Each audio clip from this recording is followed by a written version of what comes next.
Donahue, Friends of Philadelphia Trolleys, out here at Pennsylvania Trolley Museum in Washington, Pennsylvania. We're on Red Arrow car 73, which ran from 1926 up until the late 60s in the Philadelphia suburban area.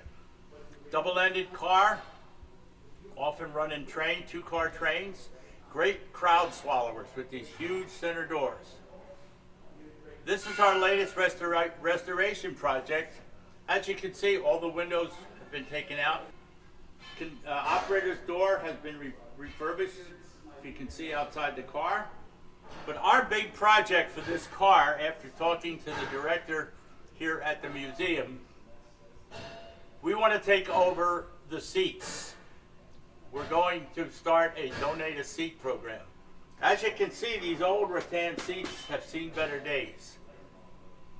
The plan is to have them restored with the brown naugahyde that is in sister car 66, which is in regular operation here.